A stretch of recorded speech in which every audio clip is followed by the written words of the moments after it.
in place in orchards and have done a lot of that.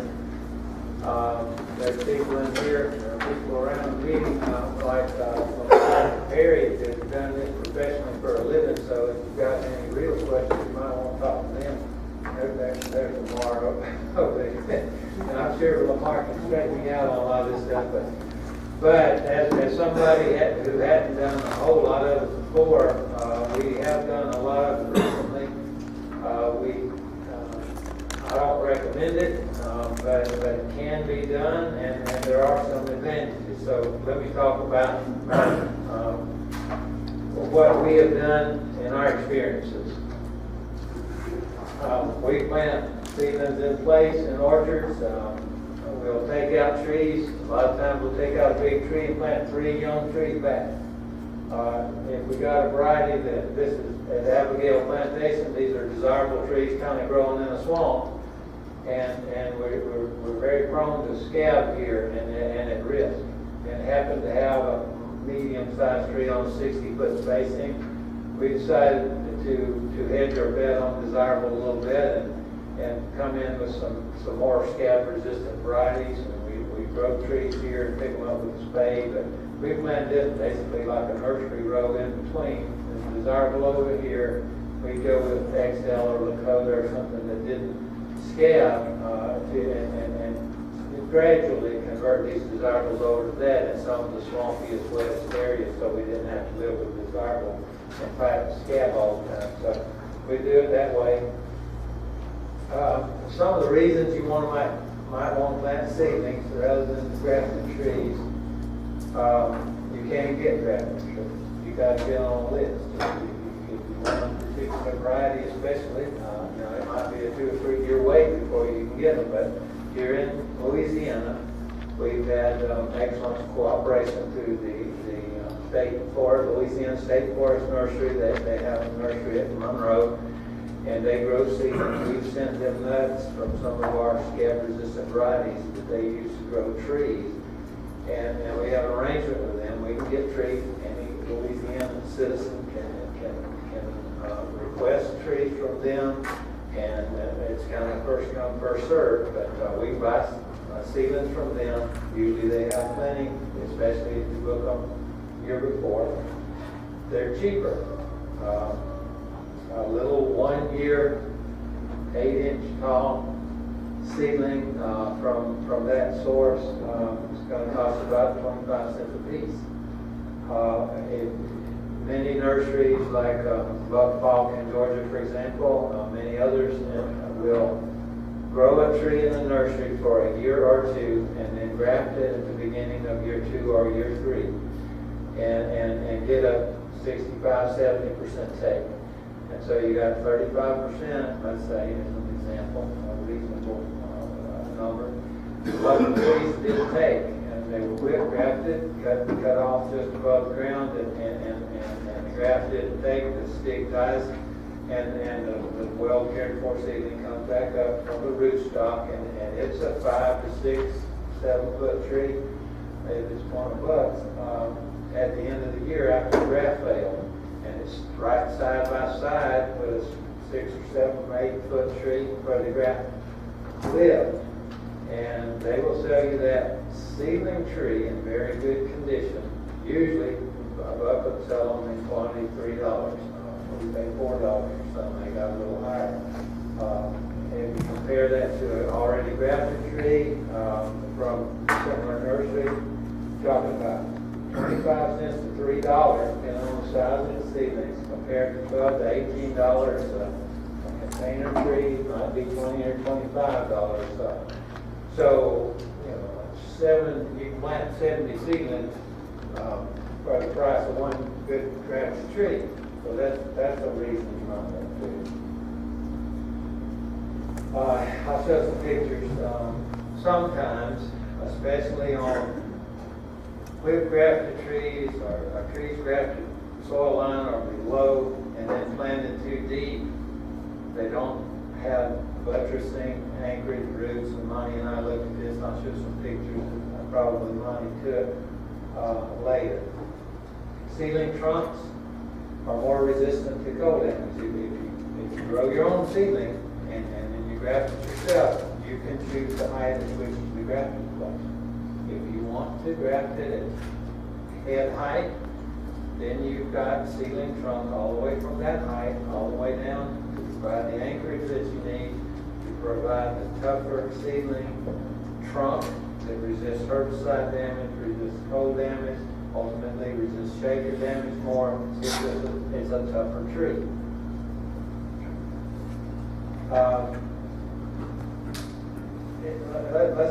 Let's say Lakota as an example. Lakota is a new variety. We don't know if it's any good in the Southeast for sure yet. Nobody does, because it hasn't been grown here long enough to know that. Seen some quality issues, perhaps overbearing issues. It's got several nuts in a cluster. They're all different sizes. Is that going to sell to the Chinese? You got all these questions, promising selection, but you don't really know yet. So you plant the seedling, and you can stall. You can wait 2 or 3 years later and build up graft wood of what you want if that's what you need to do. But you also build information. You can switch gears, and you've already committed earlier if you planted the grafted tree. Perhaps 4 or 5 years earlier, because you have to commit to the nursery a year or 2 in advance to book it. And so you have to make a commitment before you got all the information. There's a lot of reasons not to, and most people don't do it this way, so they've got some good reasons. If you plant one of them 25-cent trees that's 8 inches tall, you got a problem with keeping the weeds right away from them. You got deer like to nibble on them, all kinds of trouble. It's harder to take care of a little tender, small tree in an orchard situation than it is in a nursery. So you put it out there into the elements, and you're going to have difficulties sometimes. If you're not an experienced propagator, there's a learning curve. It took Lamar a long time before he could do that, quit grafting that fast and with that kind of pace. And it's going to take you a long time too. Now, some of the other techniques don't require quite the skill level as that one, but they still have a series of things that you have to do right before it's going to work.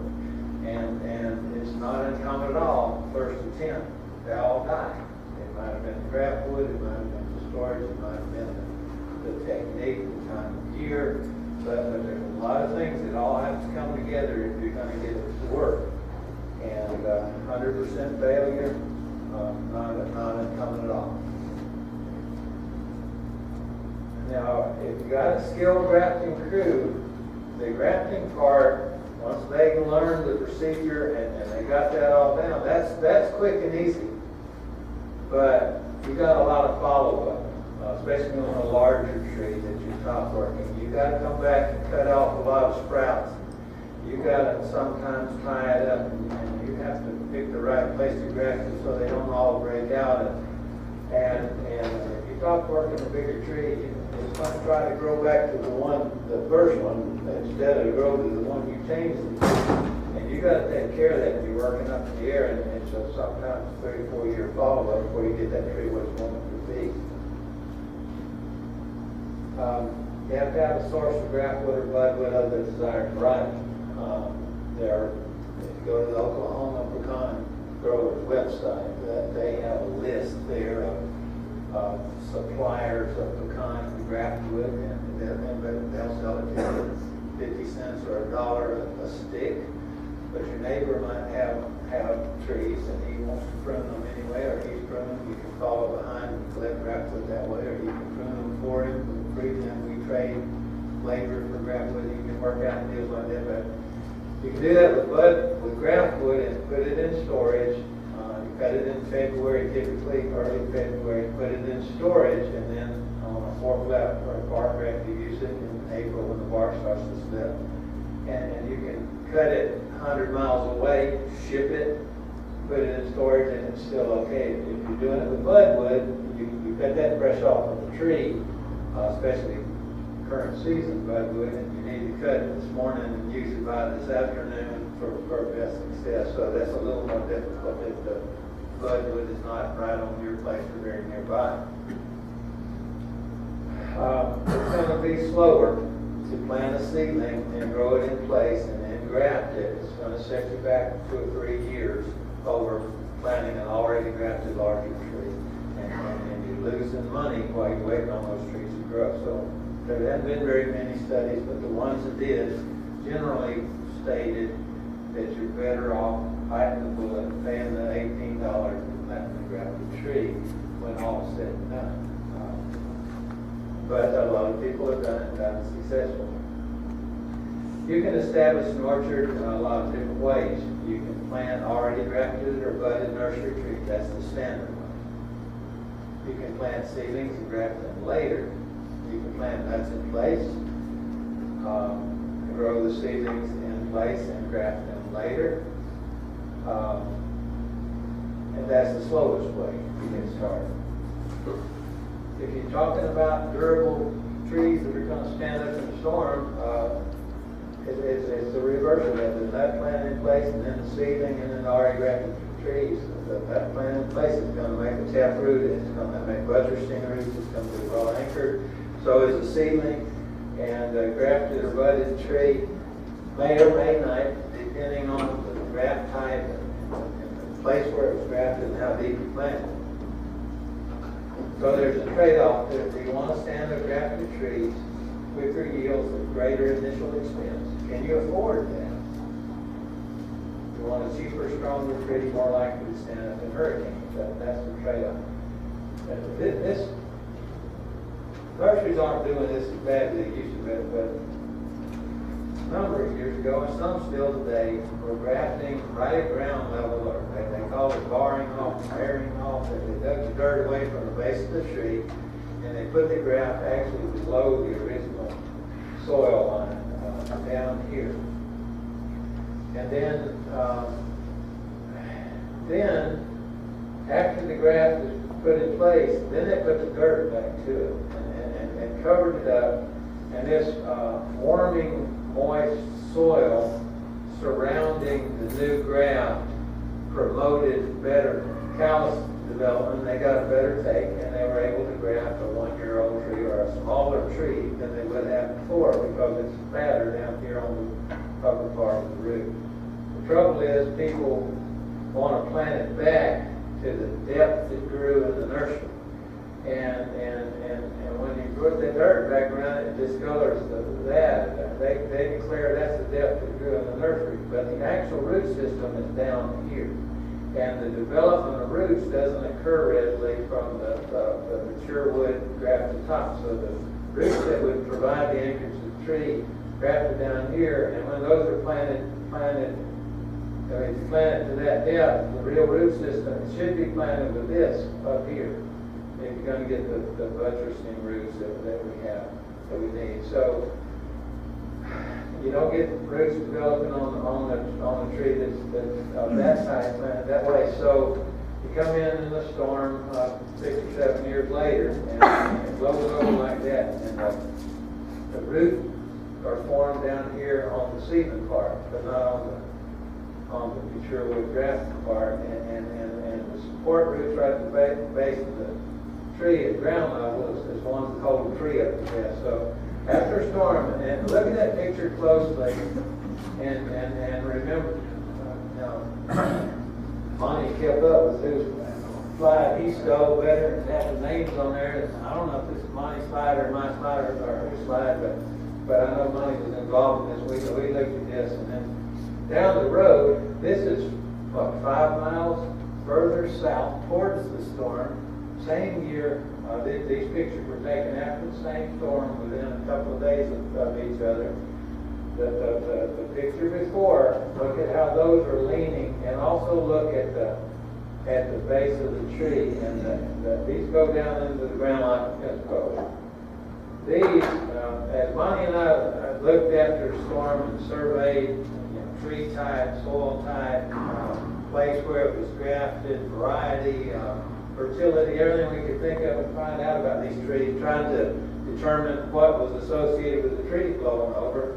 One of the things that was associated most was the ratio of the visible roots above ground, and Monty called them buttressing roots. And so if you look over here somewhere, the root is visible above ground over here. This root might be visible above ground way over here. So let's say it's for ease of calculation, let's say this is a foot above the ground, that the trunk diameter is a foot. The visible root diameter might be 8 feet on this particular tree. So that's an 8-to-1 ratio of the visible buttressing roots to trunk. This one back here, or back here, the visible buttressing roots, there aren't any. So this is a 1 foot, that is a 1-to-1. And that the higher that ratio, the more buttressing roots you got, the better the tree is going to stand up. This tree is seedling or nut planted, placed and grafted way up here. This is a whip grafted tree grafted below ground level.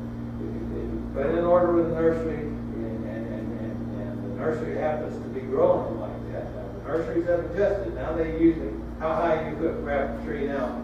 The mark, how high above the ground? Anywhere from 2-3 inches all the way to the waist. Yeah. So they've adjusted, and they're not doing it like that. And some of them still do. And some of them actually bench graft and put them on heat cable and then plant them, and that's on the root system too. So you can still get trees like that, but if you want one grafted high, if you find a grafted tree, and you don't want to plant it too deep and then overcome that. If you put that graft down below the ground, then you've got the same problem even if they grafted it. So that's an advantage of planting trees in place. Consider planting seedlings in place and grafting later. Don't buy wood grafted trees that are grafted right down the soil line or below. 6 inches, I say there, but the higher the better as far as anchorage is concerned. At least a few inches above there, and don't plant it with grafted part on the ground. You're going to go wrong with planting depth, go wrong on the side of planting too shallow. If you plant them in place in an orchard, you got a problem with weeds, and you got a problem if you're using Roundup to kill the weeds, that the Roundup or Moxone or whatever you spray, and it's going to damage the little tree. So if you put a tree guard around it, Matt mentioned in the tour yesterday, we use a lot of snapshot herbicide. This was planted in February, snapshot was applied then, and then this picture was taken in August, and we put some additional post-emergence. But the snapshot is still, the place where we put the snapshot is still more weed-free than anywhere else. Granular herbicide keeps weeds from seeds from coming up. Young plant seedlings in place, I would suggest you use snapshot. When it gets time to graft them, you got a lot of choices in grafting methods. The one that easiest for most people that are inexperienced to get to live is the 4-flap or banana graft procedure. And this is a picture of it. You cut the top of the tree off in April when the bark slips in, and you pull the flaps down like you're peeling a banana. You cut the banana out and you replace it with a stick of the desired variety and wrap it up, and it heals together in calluses and starts growing into the new variety. Collecting sign wood is an important part. You do it in the dormant season. We usually do ours in early February. We like 1 to 2 year old growth, vigorous, long shoots with prominent, visible buds. You don't get that on an old tree. You can't cut decent graft wood off of an old bearing tree unless you cut that tree back and force out more vigorous growth. Sometimes if you got a bucket truck way up in the top of the tree or behind a broken out limb or something, you'll get some growth of the bright type. It's better on young, vigorously growing trees. If you get them on too young a trees that hadn't had any fruit yet, you're not quite sure if that's the right variety or not because you haven't seen any nuts. And sometimes you can tell looking at the tree, but sometimes not. So you're perpetuating a problem that the guy you bought it from sold you a pawnee tree, and it's not a pawnee tree. Then you take graft wood from it, and you're magnifying the wrong thing. We've done a lot of work on details of the 4-flap grafting procedure, and one was which side would work the best. And dime, if you got a dime and a quarter in your pocket, dime and quarter size works better than smaller. You want a straight, prominent buds. Each individual graft, you need about 7 inches because you're going to cut off the end of it, cut it back to a little bit on both ends. We'll put it in a plastic bag with moist cedar shavings, or we'll buy these plastic containers from Walmart and put a layer of cedar shavings, and the layer sticks to the graft wood, and another layer. Moisten it, drill holes in the bottom for drainage to get excess moisture out, and then put it in a cooler and store it at like 36 degrees. You don't want it to freeze. You don't want to get much above 40. We target 36 degrees. And then when the bark starts to slip, we come in and graft it. This is a picture of, in my experience, with success based on how big and prominent the buds were on the graft wood. If you got a big fat stick and a snapping tree size, even as big as a quarter, it's kind of hard to work with that size, but it takes better. Sometimes slow to come out, but a lot surer to come out. And the dime size works good, but we like to work with this size wood. Get down to this size, on wood grafting, Mark can make them work fine if there's a bigger stick and it's down to this size, but on a 4-flat, it's easier to work with and more likely to take with this size wood than our experience. We have mostly Mexican ladies that do our grafting, and mostly they don't speak English, and mostly I don't speak Spanish. So we have an interpreter, and what we found is they'll graft way over here on the side limb sometimes, and they'll graft different sizes, and one of them make them cut this long, and one of them make them cut that long, and some of them worked and some of them didn't. We did a lot of studies, and we got a technique to work, and we've standardized it, and we work with them until we cut something like a 1/2 inch above a set of buds. The uppermost set of buds on this stick is on the other side, but it's about right here on the other side. And then you got a secondary bud. I'm looking at this picture backwards. That thing may be upside down. I can't see it from here, but bud's always pointed up. But you got a set of buds up here, a secondary set of buds, and then we say an inch or the width of a knife blade plus the length of the knife blade, and then make your cut. And we always do it. Every stick is supposed to be the same thing. 2 sets of buds, width plus length of the knife blade cut, and they're all the same. And then we make we cut the stick, the length of the knife blade with this particular knife, and everything is the same. And they're not, each one of them not doing something different. Some of them working better than others. They all what we want. Very important to me, money. I went down to Simpson Nursery when I was in. I took a class under Harry Lamley when I first started at Auburn. We went down to Simpson Nurseries, and those guys that were grafting, they said if it starts raining and you get wood, get your cut surface wet, graft will all die. And then Monty comes in and he's got a little squirt bottle of water and he pulls it out. And as soon as he makes the cuts, he squirts water on it. And so, all it is going to die. Of course, that's what they got. They all wanted to take a coffee break. When it started raining, they didn't want to work, so they said they'd all die. And they got the owner to buy it. But there's nothing to it. You need to keep the wood, the cut surface protected and moist. And so what we do, we actually put a stopwatch on it when you go in and cut the top of the tree off, but you don't pull the flaps back.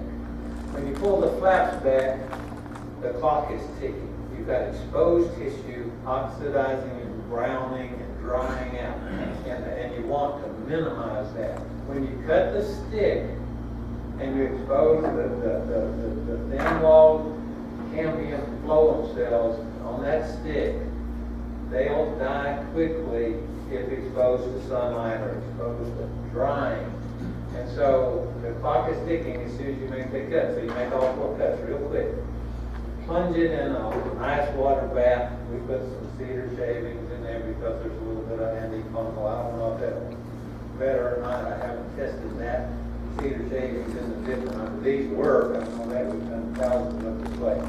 Yeah, we keep a nice chest with a cooler water. As soon as we cut the tree, cut the stick, plunge it in the ice water, go back and fill it with the tree, pull the flaps back, cut that off, and immediately retrieve the stick from the ice water. And then we take this wet stick with ice water on it, and it's not drying any. And the beginning to dry flaps are now rehydrated by the water from the stick. So we don't have very much time for anything to dry out. And that's resulted in a lot of improvement in the tape.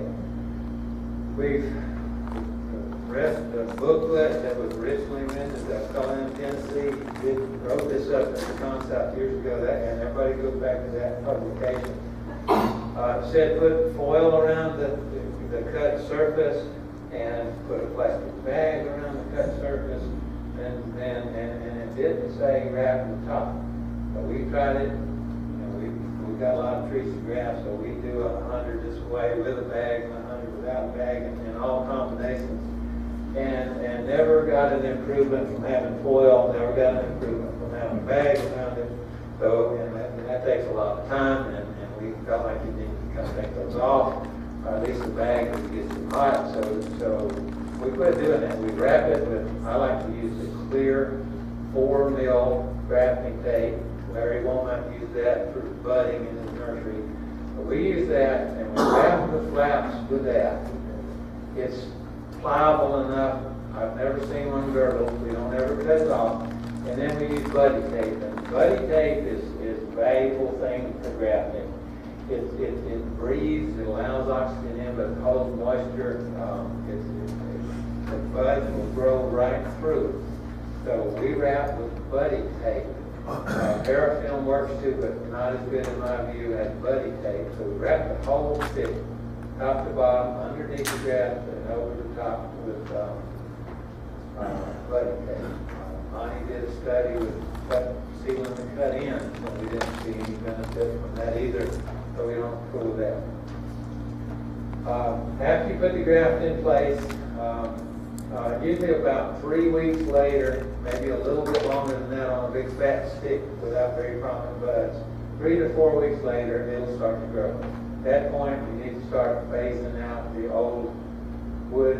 We don't like for anything to be in the dominant position on the tree above the graft part. So we don't cut all the feeder limbs off at once. We leave them to kind of feed the tree and may not cut them off until the following winter. But we don't let anything outgrow and subdue the grafted part of the tree. Choosing the graft location is very important. I've convinced myself that the smaller the limb grafted down to this dime size, the stronger the graft resulting will be. Of course, the more upright central the graft location, the straighter the resulting tree will be. So a stick the same size as the trunk on the trunk itself, preferably with feeder limbs down here, initially is the strongest graft. This actually shores up with callus and makes the batter stronger. If this is a weld that's going to break somewhere besides where the weld is, it's stronger here than it is above and below that on a completely calloused in 4-flat graft. But that's right there. On the opposite of that, if you take a skinny stick and put it on a fat tree, it's a weak attachment for a long time. And I don't like to do that. That's my least favorite procedure, is to bark graft 4-inch or larger stump, because of the potential for breakout for a long time after that. The follow-up is terrible because you got to put boards on it, cut it back, and even when you do all of that, it still breaks out very badly. Ants will crawl up here and need to callus it. It makes a mess. If you don't leave feeder limbs, your take is not very good. And not only that, if you cut it fresh at a particular time in the spring when the sap is flowing, you know, the feeder limb sort of diverts some of this flow of sap off to them, put it above a side limb, and you don't get as much. You can pre-cut the tree 2 or 3 weeks ahead of time, let it kind of crust over, and then don't recut it. You don't get this problem. But I don't like this technique. I'd rather not bark graft at all, especially on a larger size trunk.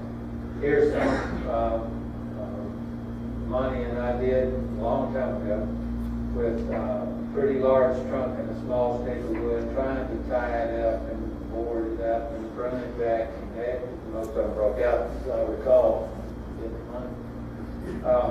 We tried different ways to tie it. This one happened to have a place to tie it to. But a smaller trunk heals over faster and develops a strong attachment. So if you got a larger tree, a seedling or a wrong variety, you want to graft it over, this is kind of standard procedure. Go and cut it back several places in the tree. But the smaller limbs, with a 4 flap right here and then cut this off, I prefer one graft on that tree and then gradually phase out the rest of the tree and put that graft on a small limb. The tree makes natural bridges. So, you know, you look at this, you put this smaller one or one like this, and you cut all this other stuff off, and then you gradually phase the tree away. It's how we prefer to do it. I'm relying